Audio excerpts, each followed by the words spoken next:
money, money. Money, money, money. We got that Fly Nubian money. We talk about that money. We all about that money. Money, money, money, money, money.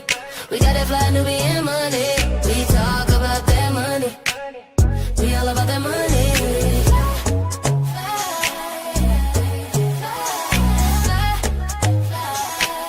We love our black skin, our melanin, always focusing in on that money.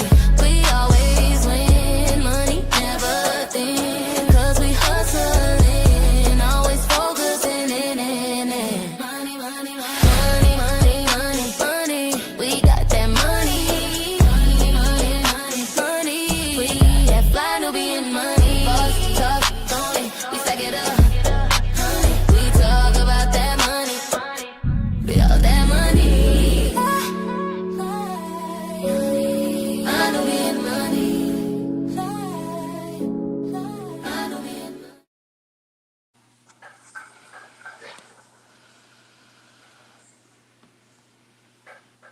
I'm muted. What's up? What's up? What's up, everybody? I was muted. And we back. What's up? Hey, ladies. What's up? Oh my What's God. up? I am so How's it excited. going? Back. What's crack-a-lackin' Big Mackins? Listen, today, this is the Fly Nubian Money, where we help you to master your mindset and maximize your what? Your money. Okay. So today we're going to talk about black businesses and whether identifying a company or an organization as black can actually affect how big people believe it can be. Earn Your Leisure co-founder Rashad Bilal recently made headlines after pushing back against InvestFest being described as a black conference. InvestFest was created by black entrepreneurs and has built a massive following within the black community. But Rashad says it shouldn't be defined as a black event. He sees it as a major financial conference that is designed to attract people from all backgrounds. Now, that got me thinking about the way we label black-owned businesses in general.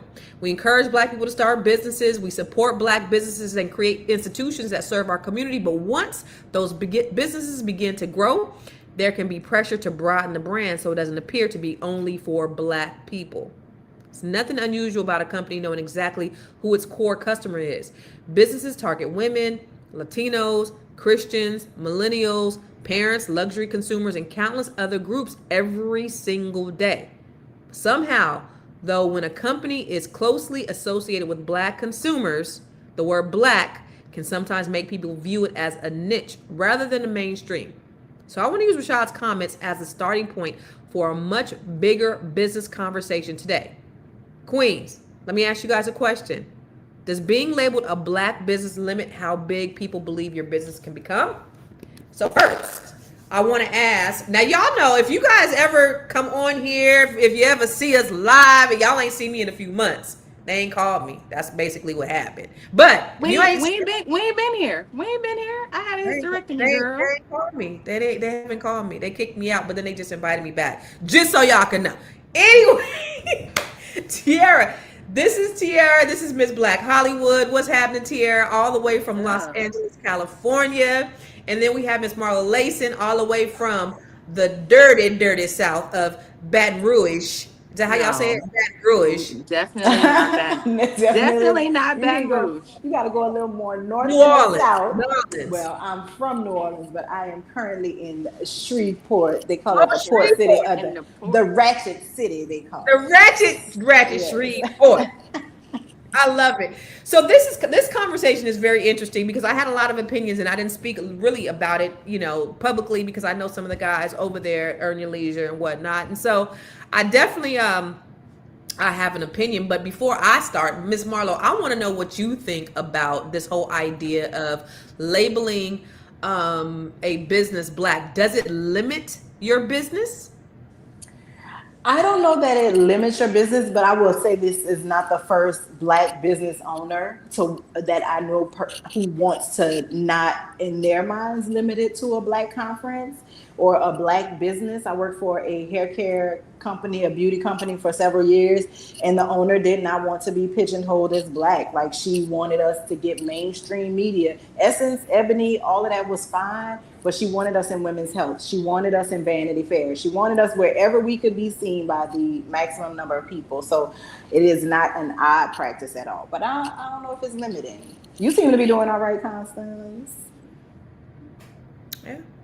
Let me ask you, Miss Tiara, does Yeah. being labeled black limit your business? With my name being Miss Black Hollywood, I like to go. It's so funny because even when I decided to name myself Miss Black Hollywood, I often tell the story. I happened to be talking to Oprah Winfrey about it, and she was like, "Why would you name yourself Miss Black Hollywood? It's going to limit your reach." And I said, "Well, I just want to walk into a room and they know what I represent. Especially being in Hollywood, and not represent in a way that's like discriminatory against anybody else, but also just saying like, listen, I'm here for the blacks."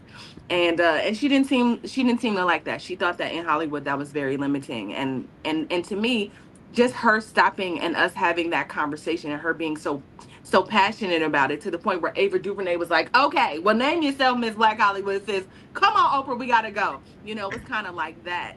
And so yeah, so I while it's so interesting because hip hop has done what it has been able to do, what it's been doing. And I know we ain't getting into this whole conversation yet, but it feels like black is the culture. Black is everybody. The blueprint. We are the blueprint. We are the influence. So it's so surprising that for whatever reason, once people get to a certain level, they be like, you know what, we don't need the blacks anymore. We need everybody. And I think it's unfortunate because they build off the blacks first. They're loved by home first, and then we go ahead, you can do it, and then they go and then they forget that they ever had a home with us at all. And that's exactly how I feel. I feel like, okay, you started based on black people only. And I don't feel that being black limits anything. I believe that a niche is very important. You get rich in your niche. If you advertise to everybody, then you advertise to nobody. You got to know specifically. When I think about who my target is, I'm specifically talking to a specific demographic of black people. For me, specifically black women. And so it's just like, it reminds me of UPN. UPN built their whole network off of black people, all black shows. And then when they got to where they got that money and them advertising dollars, they moved away from black programming. It's the same with CW. And so when I hear Rashad Bilal say that, it pissed me off to the highest festivity, because, and then I seen a lot of people giving him a pass saying, oh, he's just venting, he's just upset. My thing is this. You got 30,000 motherfuckers that came to InvestFest. You got 30,000 people, 98% of them black, that came, and you are mad at the 2 or 3 or 10 detractors who talk about it's because let's be real. We know that some people who have been on the stage have been scammers before. Yes, but your whole festival or your whole conference is not made up of scammers. You're gonna have detractors. Everybody who's in the spotlight knows if you are big enough, and people are going to talk about you. It comes with the territory. I ain't even big and people talk shit about me. I get nigger bitches all up in my DMs all the time. So like if that was to bother me, then I might as well go sit my ass down somewhere. You are getting paid millions of dollars from InvestFest. And you mad because a couple of people said that y'all scammers, and now you want to move away from black being a black conference. It really annoyed me. But let me ask you this, Marlo. When you heard him say that, what was your first reaction? Well, my first reaction was that he was looking for big advertisers, right? I thought that for a coming InvestFest, we'll see some type of partnership with maybe like an AI company or some other major either tech or investment firm. And so that's why he needed to start this conversation of walking back who InvestFest is for. But you can't tell me that it's not a black conference when you got Killer Mike up there, you got T.I. up there, you got Steve Harvey, you got all of these array of black wealthy people is who you put on stage to lure people to buy tickets. So that part of it felt like BS. But then also he did come back and say, look, I was looking at the comments, maybe I shouldn't have been. I felt some type of way because of what people were saying. And it's like you said, you have to be prepared for that, right? The more you put yourself in that white hot light, the more people will take shots at you just because. And you know, the bottom line is some of those people probably never even been to Invest Never been. Fest, never Exactly. bought a ticket for it, right? Have never looked at the lineup to talk about the workshops or the breakout sessions or any of that to see how that could improve their lives. So I think it was a misstep for him for sure. I saw way more positive comments than I saw negative comments. Way more. So he was really zeroing in on the negativity because I seen a lot of good shit with Invest Fest. What did you think when you first heard his response, Tiara? Um, okay, so with him already having issues with Atlanta, him having issues in Atlanta, him having issues with backing, I just think that he was feeling some type of way already, right? There's already something brewing. I'm not having the support of a major black city, and so I think like just emotionally, he was probably already revved up from just like his overall experience. And so thinking I'm just going to go in a different direction. Black people don't appreciate it anyway, that kind of thing. There's something about, and if we are being honest, it's like working with black people is a joy for us, but it's definitely like it has to be a labor of love. You have to love to work with black people because just the way sometimes like you can work your hardest to serve them, sometimes they don't love you back. Most of them do though. I think that's why, but there is sometimes where the same people that you're trying to help are the same people um Of that will talk course. harshly against you. So I think you just have to have that built skin where you're like, okay, my people gonna talk about me, but everybody gonna talk about me. But particularly black people will criticize one another, especially in the space of business. I mean, often we have the conversation where, people are like, that's why I'm doing business with black business, even though I hate that. Right. But I just wanted to lay that on the ground. Like sometimes it can be hard and hurtful and Right. to deal with some people, the same people that you're trying to help. Listen. I just told you about a situation that I was in just recently where a bunch of black people came together to try to invest in something, and then the investment didn't work out, and so it was exactly that. Here's an opportunity for black people to make some money, to do this, to do that, and then it didn't come through, and so now the black folks is mad, and they mad at you because they didn't get the return that they thought that they were going to get. But understand that, listen, this was something that we all wanted to do together. So I understand that very thing, because black people will be the first to say, now if everything went well, it's great. But then when it doesn't, then they black folks, it is really hard trying to help people, especially when you're in a place where you're trying to help people. But Marlo, do you feel like, because I heard some people say that they feel like Rashad and them was getting too big for their britches. I think that, they went on the Breakfast Club and they talked about a very not sexy topic, and they got a whole lot of attention for it. It's hard for financial, usually the Breakfast Club is rappers or entertainers, and it's people that have chaos in their lives. Something as foundational as getting your money together usually isn't that sexy when it comes to clicks. So the fact that they went on the Breakfast Club, they really upped their visibility with that visit on the Breakfast Club. It's it's odd to see them because so much of the conversation in promoting it is helping black people, helping black people. I want black people, black millionaires. And then to turn around and just completely forget all the people who have vouched for you and said, man, I got my money together because of them. Like, they're the reason. They helped me so much. I learned so much going to the fest and just watching their podcast and all of this. So it's kind of disappointing that the people with that high level intelligence will have that, become that emotional in a moment. But Tierra touched on the initial issue, which was with the city of Atlanta, and the city not recognizing the fact that they did bring 30,000 people to the city of Atlanta. That's no small feat, especially if it's not in the city budget, right? That's sales tax, that's hotels, that's food, restaurants, gift shops. Everybody is making money at that point. And so I guess it's kind of started with the city not acknowledging the amount of money that that festival brings into the city. And then it just spun out of control with people that needed clicks on the EYL hashtag. Yeah, and that's the thing is like, but Atlanta. I mean, InvestFest is a bear in and of itself. No doubt about that. But it's a financial literacy workshop or conference in Atlanta every week. So, and, I mean, Atlanta is the land of conferences. They are not short of people wanting to do a conference there.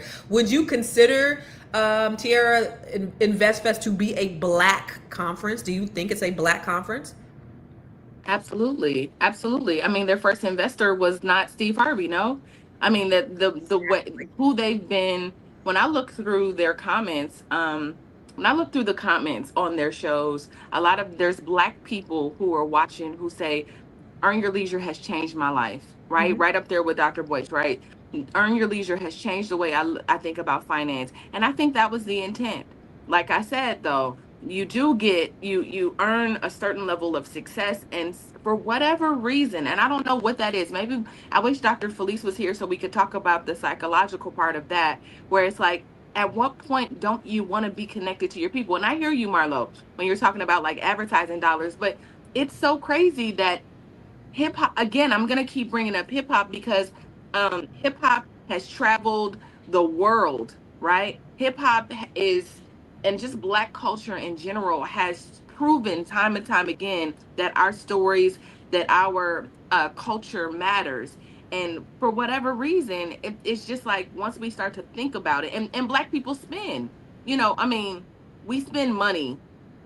We don't I think this spending in finance is something that we've grown, and being like interested in this has been something I think that I've seen like a a like Increase, an uptick, an thank increase. you. An uptick. That's what I was thinking. An uptick in just awareness and progressiveness and us wanting to do that. So I just saw that. So I think we still have ways to go, and we're still finding our way.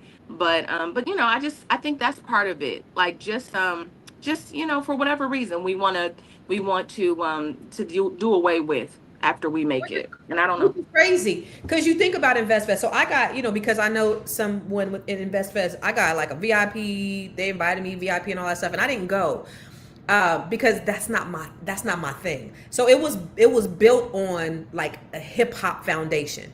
That's what brings all the people there. Is Diddy's there, 50 Cent's there, Rick Ross, like all the biggest names in hip hop have been there.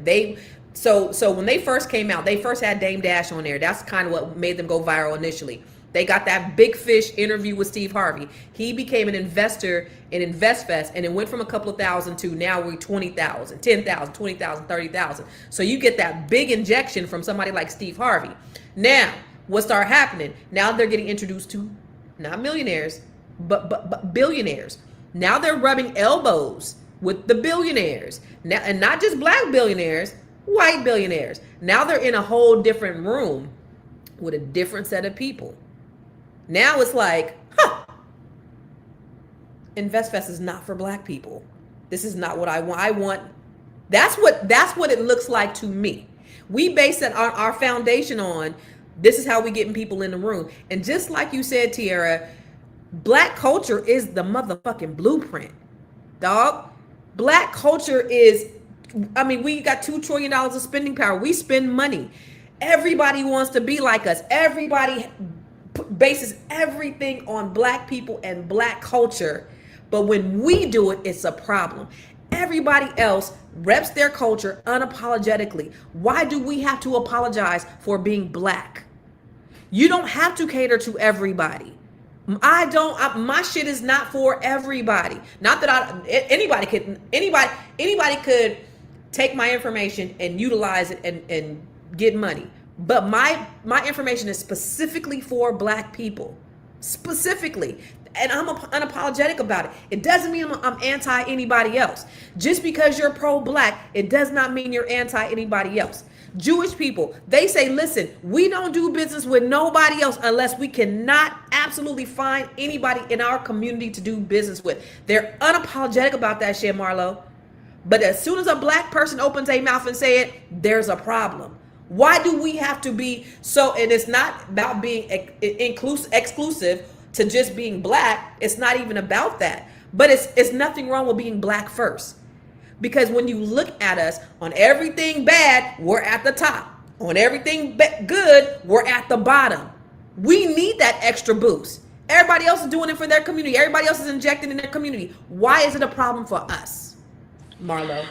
Ooh, I mean, it's so many folds to it, right? One is propaganda. I think that for whatever reason, I don't know what it was, but I think that there was negative propaganda that was done against InvestFest, right? I think that they got swept up in a propaganda campaign that they didn't realize that's what it was.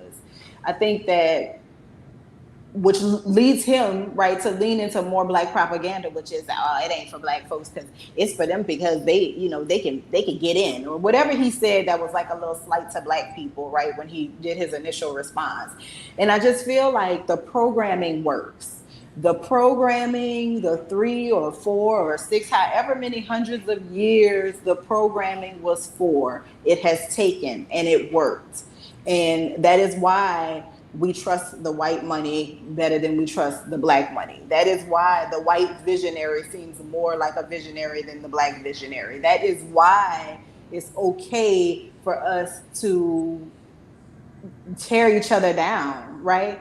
People run to the internet to tell you about their bad experience with a black business, but Wendy's won't give them all their fries and the fries be cold, but they keep going back. And they never get on the internet to talk shit about the Wendy's fries, ever, ever, ever, right? It's just we are programmed in a way that other people are not. And it's always taking shape, and we always see it. We see it right now going on in the WNBA. Predominantly black women play that sport. Now we got all of this shit about transgender this. And the one transgender that ever has had any affiliation with the league transitioned into a man many years ago. She ain't even in the league no more, and she was not a... The tall girl, the one that went to prison in Russia. No, not her, not her. This predates Brittany Griner's career even. So people are so off, right? You're so busy worried about one thing, and we always buy the propaganda. And that's part of what the issue is. We don't recognize propaganda when it's targeting us until it's too late. And when we do realize it, we feel some type of way about it. So well, he could have been eating the children. It's like, shut the fuck up. Listen, read a book, touch some grass, get out these internet circles, and start to examine why you don't want to be kind and good to people who look like you, but you love a master. You need to do some digging on that. That's some self-reflection that needs to be done, and it needs to be done across the community. It's self-hating Negro type shit, Marlo. It's self-hating. Let me ask you this, Tara. Why is black culture considered mainstream when everybody else do it? When everybody else profits from it? But when we do it, it's limited. It's niche when we do it. But it's mainstream when everybody else is doing it. Why is that? Is there a feedback, or can you hear me well? There's feedback, but go ahead. There's feedback? Yeah, but we can hear you good. You're fine. Okay. Sometimes that means just mute yourselves. Just mute y'all. Is that better? That's better. No. No? Even when you guys are muted? You can't? All right. Anyway, I'm sorry. It's like room tone. It's like something in your room. Yeah, but we can hear you. You're fine. Okay. All right. Cool. One more time. So why is it that when other people consider black people mainstream, we can't? There's something about being able to see, something about seeing yourself, right? Something about looking over and not seeing your sister or your brother. It's like seeing a family member that is doing well and then being like, they ain't even all that. Like they ain't even, and that is part of programming, right? There's something about our culture. We've been taught that, and we know that. Like we already know what that is. But we drank that Kool-Aid where it's like you can't see your brother and you can't see the culture and think it's more than, like you said, Constance, black culture is the blueprint. Unfortunately, when it's us doing it with one another, we've been programmed to think it otherwise. And we're still feeling that. We're going to have a conversation this week about Masterpiece, and we need to forget about slavery. But I think that there's a part of that that's that's it, right? Like there's this part where we've been damaged and influenced, and we feel like, we've been influenced by that, and we can't see that and make that connection. That's the thing. And when you talk about us being mainstream, listen, our music is global. Our fashion is global. Our language is global. How we talk, how we speak, our swag, it sells. Our athletes, our entertainers, like we influence the world. Why is it a problem, Marlo, when we do it? Why is it considered like a bad thing when we own that shit? When everybody else owns it, it's cool. And they're making trillions of dollars off of it. Extraction. They can't, if they can't extract from it, then they have to detract from it. That's it. If Whoa, they can't, whoa. Say that shit again. if they cannot extract from it, they got to detract from it. If they feel like it's nothing in it for them, then there can't be anything in it for you. So they're going to talk it down, right? That's why if you pay attention, we're in a little bit of a hip hop backlash, right? We're in this little bit of, is rap still relevant, right? Like, we always go in waves. We always go in waves in this country. And they have been always able to extract. Now we in the AI wave where the extraction is different, right? The extraction is my words online, Tiara's words online, other people's words online, is your words online, Constance, being glommed together for somebody to put something together that's art without any of our consent, without any of our permission. And it just is, right? And that's the new wave that we are in, the new wave of extraction. Once the internet got here, people were like, you know what? You can't extract from me no more, because I'd rather get 20,000 streams on my website. I'd rather get 500,000 downloads on my website, have that money all come directly to me and be able to pay it out and engage with my audience as I want. The same with filmmakers. People started making small projects and putting them on YouTube and putting them on Vimeo and other platforms where they could monetize it themselves. And now we're in a situation where AI is easier, right? And so it's just always going to be some kind of way that somebody is trying to extract what Black people have. It has been going on, slave owners used to lease their slaves. That's why we can't forget about it, Master P. We can't forget about it, Master P, because that is where the extraction began. And so we cannot identify it as extraction if we don't understand that it has been ongoing for centuries. And so, I love Master P down. We both from the 504. We both from Uptown, but I'm not rocking with that shit. I'm not saying we need to hold on to slavery as a crutch, but we need to remember how we got here. Absolutely. If we don't know where we've been, we can't know where we going. Like, we got to know why we are where we are. We got to understand. Otherwise, we going to have low self-esteem, because we going to wonder, why the fuck is everything that we do bad, and everything, like all the good, we're at the bottom of all the good stuff. We got to understand where we've been so we can understand where we are, so we can know how to navigate where we're going. Right? I mean, that just makes common sense to me, to you, but I don't understand why not to Master P. It would be great to have him on here. But you did say something that I thought about while you were talking, Marlo, about like when you have now you have ownership, now you have these sponsorships, and Dr. Boyce is always very clear. I don't want nobody to be sponsoring my shit, because then they have ownership. Do you think, Tiara, that may have influenced how they move in? Is because now they have all of these major sponsors, and now they can't really talk. Let me tell you something. When I was in California, I owned this commercial building, right? And back then, California is a little different than being out here in PG County, which everything is black, all black, all black, right? So I owned this beautiful commercial building. And when I would invite people, when people would come to the tour of the building, it was beautiful, I would say, this is for us, right? And I couldn't say what I wanted to say, but I would say, this is for us, right? When I came here, my friend Emmett Peace, he had bought a building the same year I did. His building was 10 times bigger than mine, or 8 times bigger than mine. Beautiful building. And when I went to his building and it was beautiful, he's in real estate also, he said, this is for Black people. Very unapologetic, very different than how I was able to say in California, this is for us. He said, this is for Black people. And I love that shit. So he's able to do that because he don't got no sponsors or anybody that's writing the checks. Do you think, Tiara, that perhaps that may influence the way they move? I think so. I mean, it also, Marlo and I talked about this a couple days ago. When you think about the way Black people are in this situation, like educated, we talked about this. the way the things that we value, right? You need those sponsorship dollars if you got people that are complaining about $125 tickets, right? Or if you have basic information, you just there giving the information. But sometimes we need a little entertainment, right? We need the Steve Harveys, we need the Master P's and the TIs and all of that for the entertainment part. So I just want, and I'm just putting this on the table too. It's like if we can they sell it out without all of those names? Can they sell it to black people? Can you still have people come out? You can have a billionaire on stage and they be like, Robert who? Where is Beyonce? Right? Can we sell out and still just appreciate the information? I guess that's my question. If not, then I think you do need those sponsors. Absolutely. Nicole said, "Why couldn't I say my building was for black people when it was in California? Because California is a different type of demographic. You have to be very inclusive. You can't be as unapologetically black in California as you could be anywhere else. That's my take. I was born and raised there, and that's just how it is. Very, very inclusive.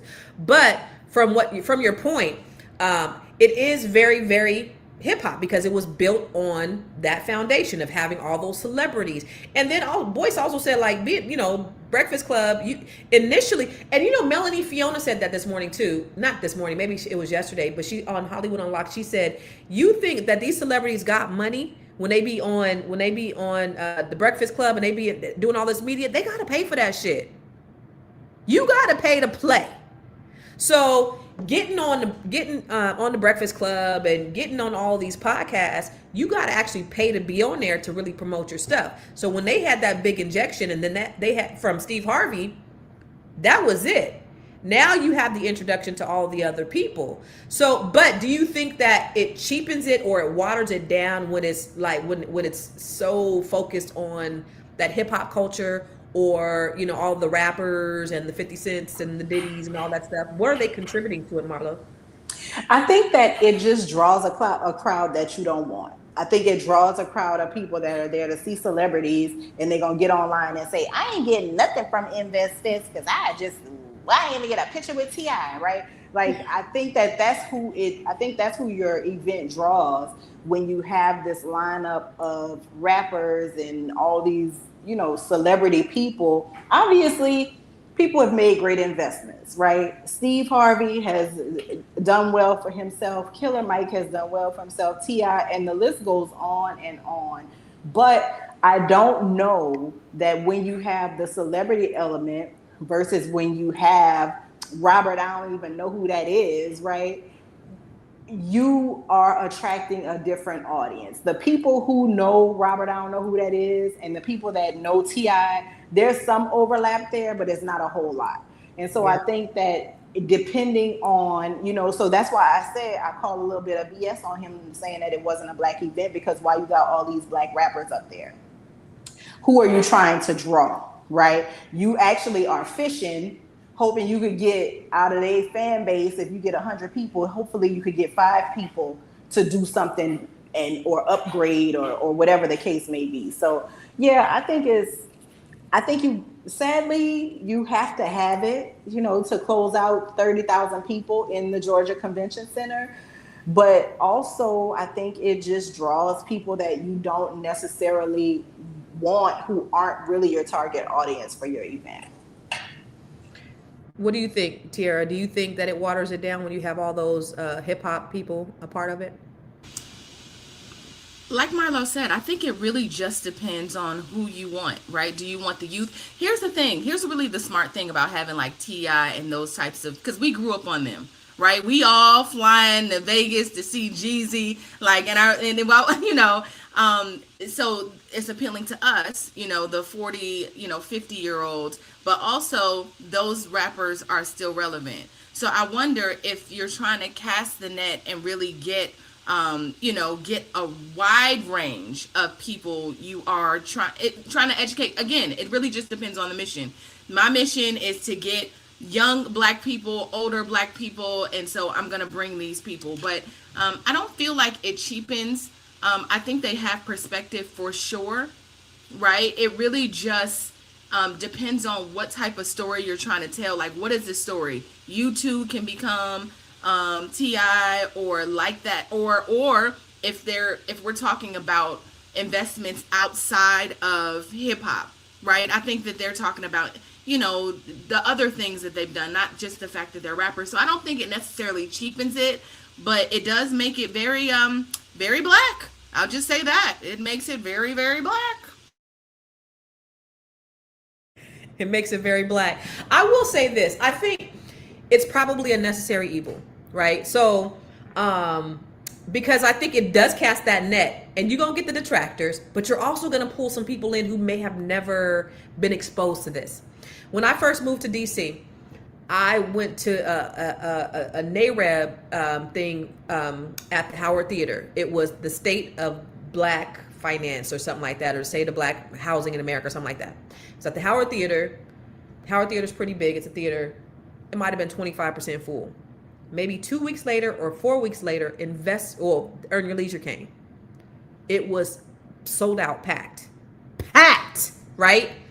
And I'm looking, and these young sisters and brothers, they in their 20s and 30s, they got notebooks. They are like locked in. And let me tell you something. Rashad and Troy, they're not even animated. They're very monotone.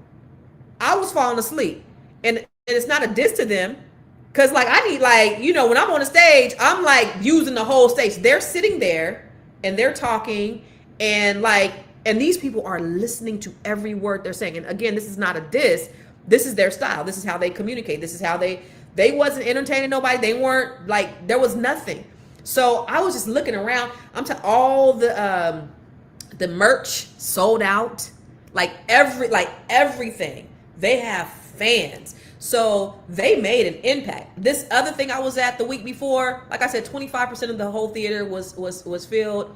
This was standing room only at the Howard Theater with Earn Your Leisure. They had a couple of other people that came, but it wasn't like anything that I would like for me, because I've been going to conferences or speaking at conferences for years. It wasn't anything mind blowing, but it did affect these people, and it opened their eyes to something I think that's different. You know, what do you think, Marlo? I think it's true. I mean, they definitely have just your homeboy's communication style. I mean, I think that's what caught my attention initially in catching their clips, was just that their communication style was very direct. It was very easy to understand. It didn't seem like they were talking over my head. So I totally understand that. And I think that you cannot underestimate the power of, you know, the click culture that we're in, that click culture where people are able to see and learn things in a short window of time, and your information is compelling enough for them to want to learn more, right? Go to your website, go to your YouTube, watch your entire podcast in its entirety.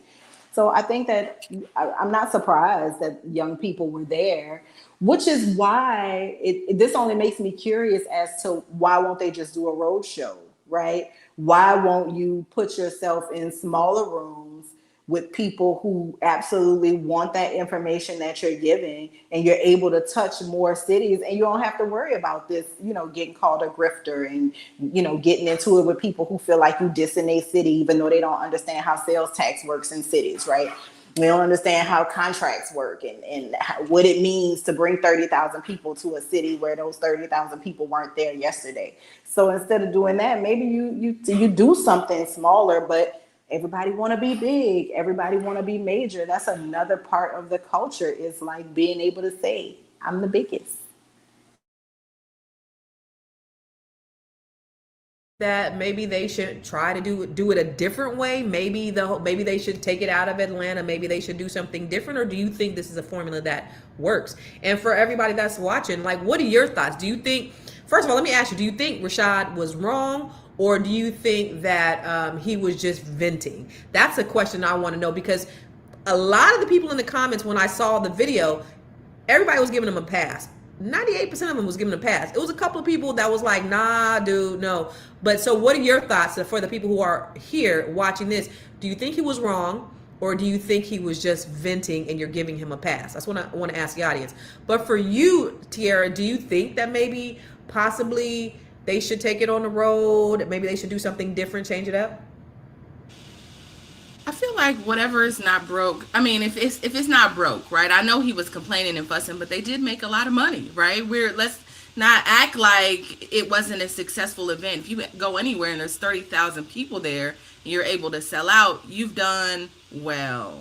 Now, Marlo said something else that's like everybody want to be the big dog, but I feel like as long as your spirit is right, like you can show, as long as your spirit is right about it, right? Like, I want to serve Black people, and showing them becoming big dogs is inspiration, right? It represents the idea that you too can start with something, as Constance says, that's kind of, it's just information. They ain't gonna entertain and be like, this is this, they're not doing all of that. They're just giving you the information, and they're changing lives. So I would just say, if they are okay with representing the idea that we educate Black people and we've helped thousands, if not millions of people become millionaires, that's a flex. It's okay. That's okay. Right. But it's the energy, and it's your perspective behind it, Rashad. Like, what is that? Is that okay? Is that enough for you, or do you need more? And so I think that would be my question. Like, it's just the intention. They've done well, but if they want to go from city to city, I guess they definitely can do that, but they've proven they don't need to do that. Because they had the beef with the mayor in Atlanta, they were saying, take it somewhere else. Go to Houston. Houston has a big Black population. Go here. And one of the things that they were also saying, and I don't know if anybody in the audience noticed, but they were saying these brothers are from New York. They're not really immersed in the Atlanta culture, but they want to come and be culture vultures, Atlanta culture vultures, and just kind of take and extract from Atlanta.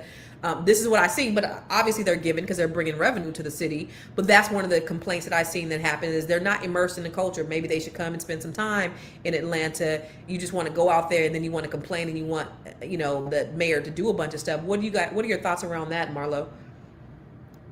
Well, I think it's these dealing with government entities is always a thing, right? And I think that being in a city right now where our city is enamored with a celebrity personality, to the tune of, I don't know what's going on, but I understand that there's just a thing about celebrity. There's a thing about famous people. There's a thing about proximity. And I think that the issue with EYL is that they aren't really famous or notable, right? They themselves are niche.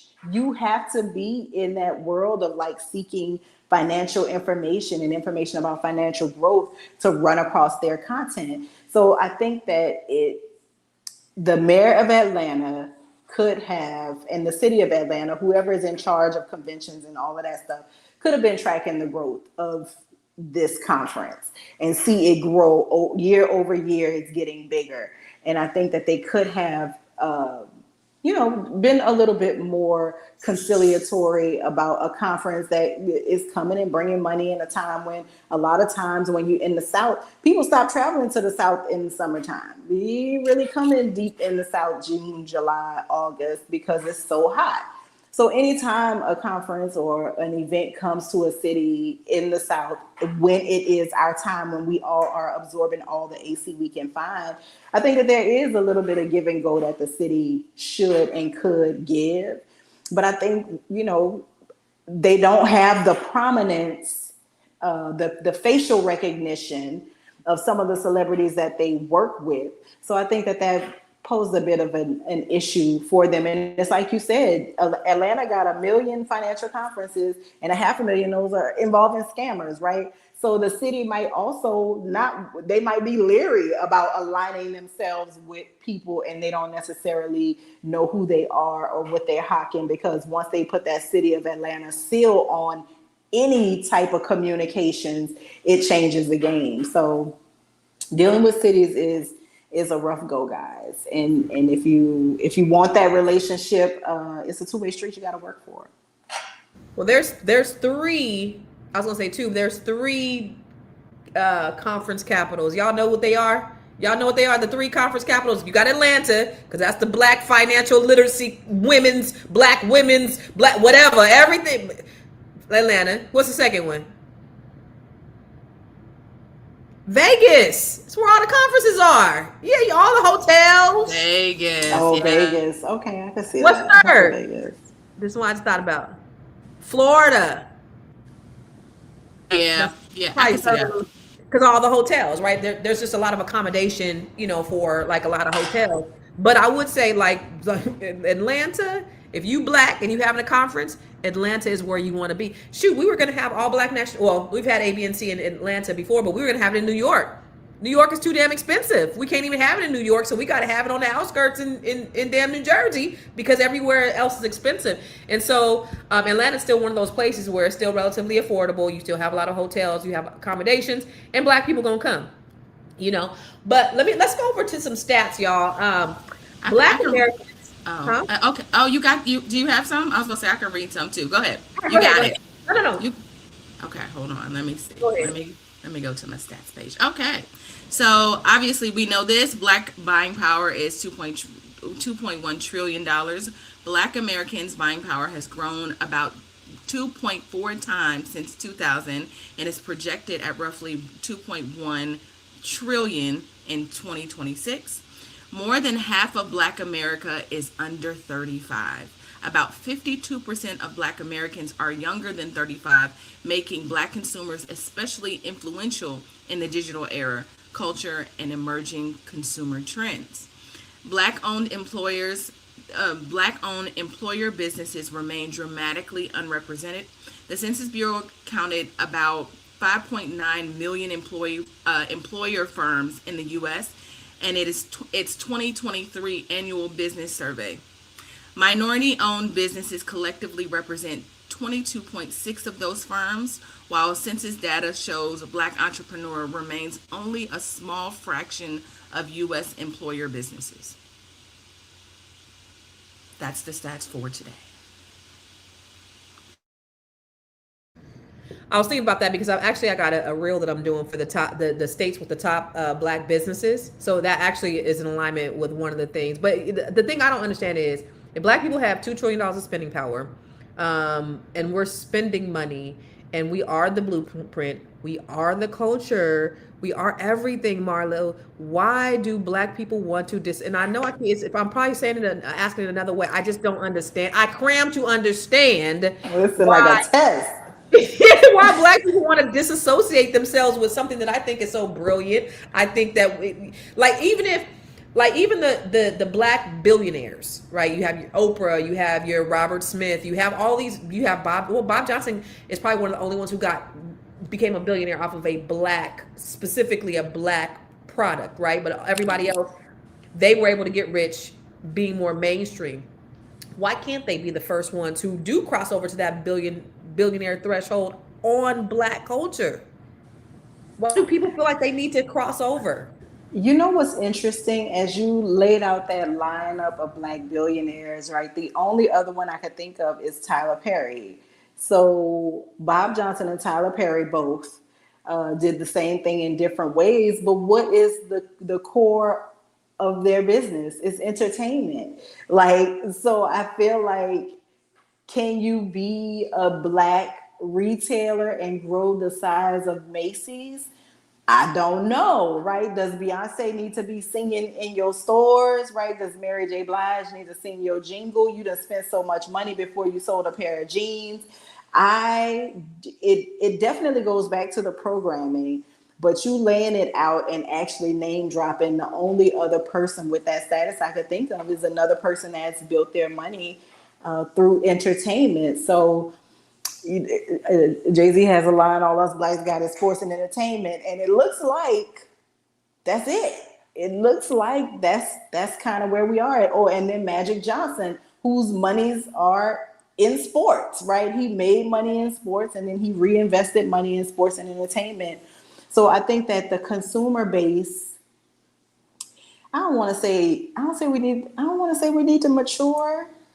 I don't. That seems harsh to say you need to grow up how you spending your money or how you investing your money, but that's what it looks like because the people that are making the big bank. I mean, even Oprah made all that money, coming into people's TV into people's TVs, right? Into people's homes through their TVs, and whisper in other folks' business. So I mean, like, when we look at it in the grand scheme of things, right? I don't know a Black grocer. I don't know a Black billionaire that has created a product or a business that has a mutual benefit to the community. Like, I cannot. Now I'm at a loss, Constance. I can't. I ain't got nothing for you. We thinking about it. We thinking. It might. Um.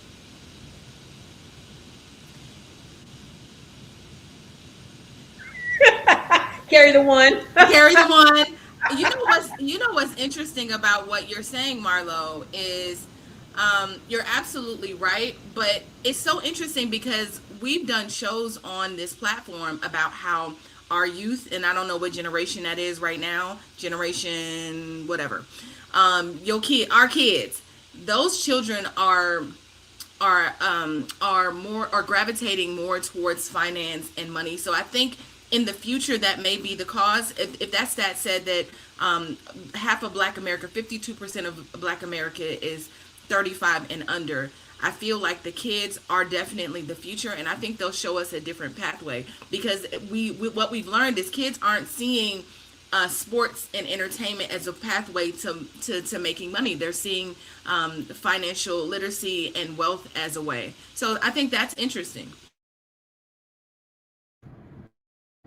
I think it's spot on, because you got to think about, so this is the reason why history is so important, because if you understand where we've been, you understand where we are, and you can really understand how to navigate where we're going. And what you said, I think, is so poignant about, I didn't even realize that 52% of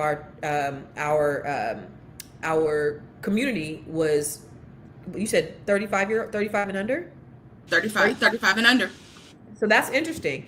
And so you got to think about, in the 50s, and so you have emancipation, Reconstruction. Where were we? We had more land back then. A lot of our land got stolen, but we had more land, but we didn't have the financial literacy. We barely had literacy to be able to read.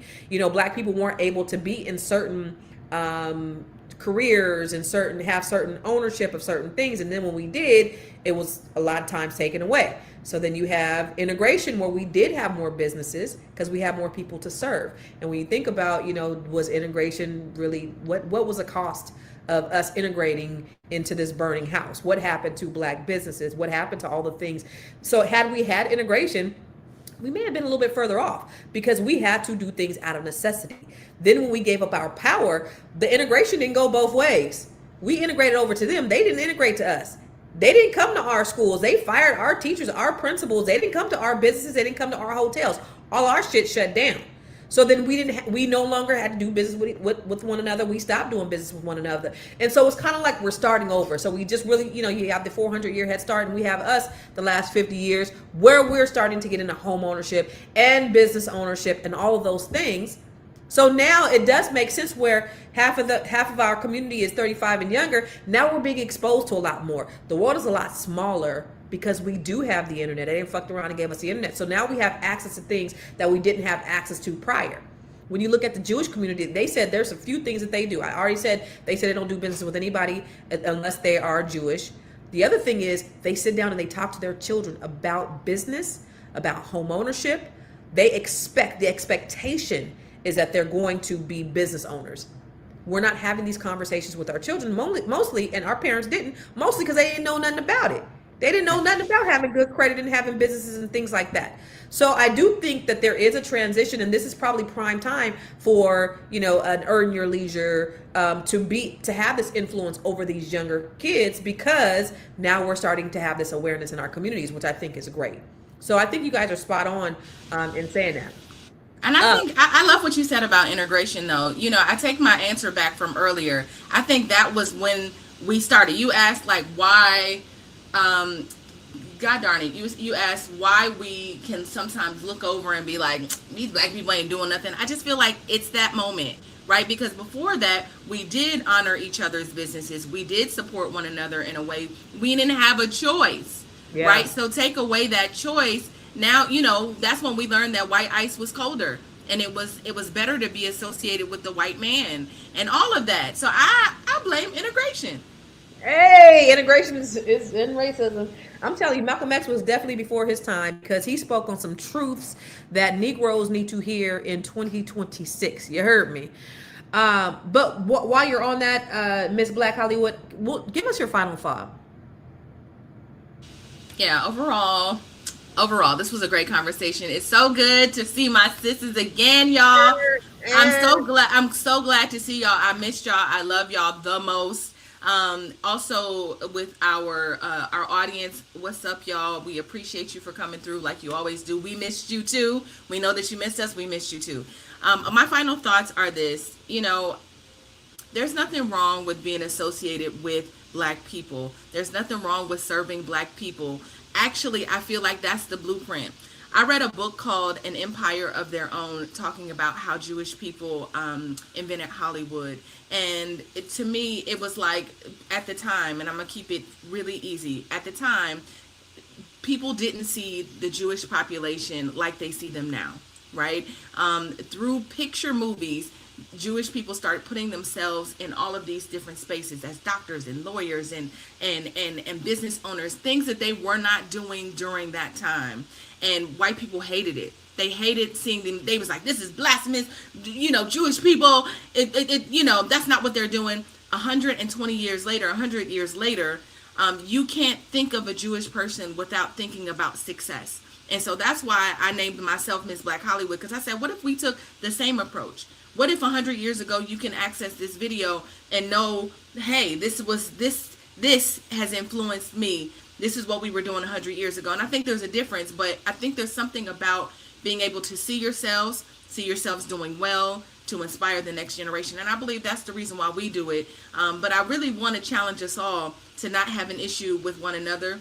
9 times out of 10, I know my sisters right here are smarter than, it ain't colder on the other side. Like, I would rather come to my sis and I'd rather come and see what they say rather than going to another group of people to see what they say. So I just think we all need to keep that energy. I love y'all the most. If you're looking for me, I'm at Miss Black Hollywood across all platforms.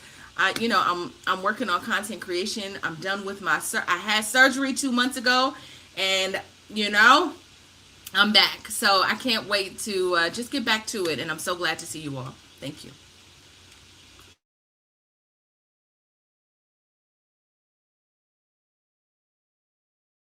I muted you. I'm sorry. Thank you, sis. What about you, Miss Marlowe?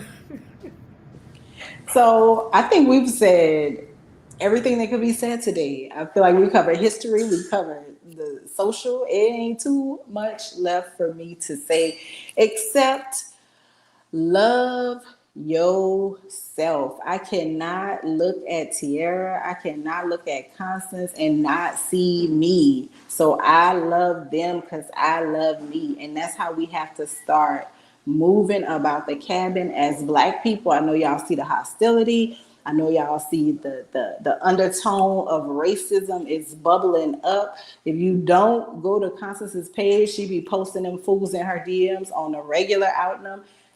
And we need each other, right? Humans as a species are communal.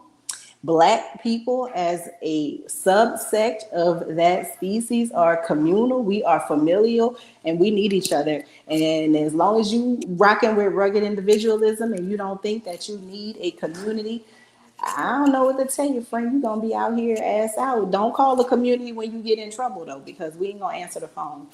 If you are looking for me, I don't have my Instagram tag on here, but I'm Olram Marlowe. I'm also on Substack. Y'all know I'm a journalist. I cannot say what I want to say on them folks' platforms. So I go to Substack and I say what needs to be said in real time.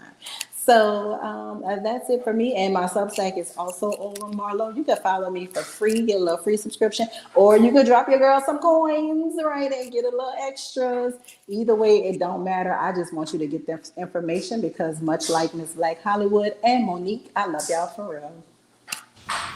And that's her name, forward, backwards, and forward. So just so you know that, because it's hard to understand. Go ahead. I'm trying to see where Marlo Lacin, what? It's her name. It's her name backwards and forward.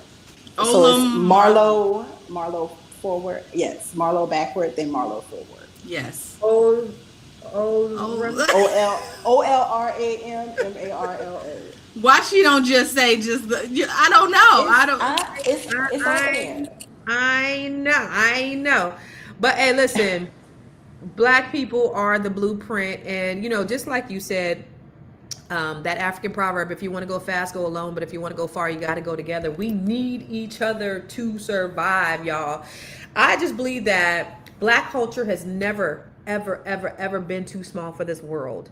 The world consumes our music, y'all, our clothes. They copy our style. They adopt our language. They get our swag. They get the profits from our creativity every single day. So why does black culture suddenly become limiting when black people own the businesses, right? When black people control the money? Why is it a limitation when we do it, but when everybody else does it, it's cool? A company can be unapologetically black and still serve anybody who values what it offers. I was in a black bookstore yesterday, and shout out to this young brother who has these t-shirts. I bought this t-shirt, protect black women.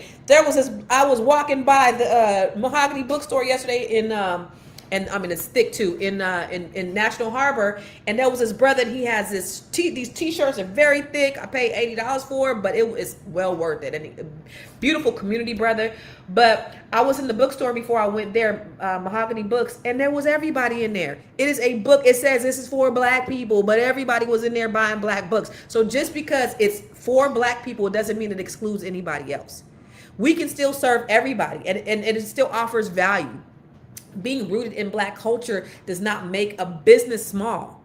Lack of capital, access to capital, all that is the problem, and it makes it harder to scale. But we are the blueprint. We can get everything that we need from each other. Black businesses, we don't have to erase who we are to become global. I promise you that. We need to stop treating black ownership like it's limiting and start recognizing it for what it is. It's innovation. It's economic power. It's an opportunity to build institutions that can really service our community. We really can compete on a national and a worldwide basis if we really believed in us. And that's what we got to start doing, y'all. We got to start believing that we are valuable enough to be unapologetically black. That's it. Those are my final thoughts. So listen, we come on every Monday, Wednesday, and Friday. No. Fridays a week? No. You can find us here 3 days a week, Monday, Tuesday, and Thursday. I ain't even. Why you steal my days? Those are the days I'm online too. Okay. So I think what makes this conversation interesting is that there doesn't necessarily have to be a choice between serving black people and building something that reaches the world. A business can understand its core audience. They can celebrate the community that supports it and still welcome anybody who sees value in what it offers. Growth does not have to mean abandoning the people who helped you get there, y'all. And being rooted in black culture doesn't automatically mean your business has to remain small. Maybe the bigger challenge is changing the way we think about the label itself. When we hear black businesses, we should not automatically hear niche. We should be able to hear ownership, innovation, economic power, and an opportunity to build something that can compete anywhere. You know what? My girl wrote that. That's the shit right there. That's it. All right. So we will see you on Monday, Tuesday, and Thursday. Yeah. Same bat time, same bat channel.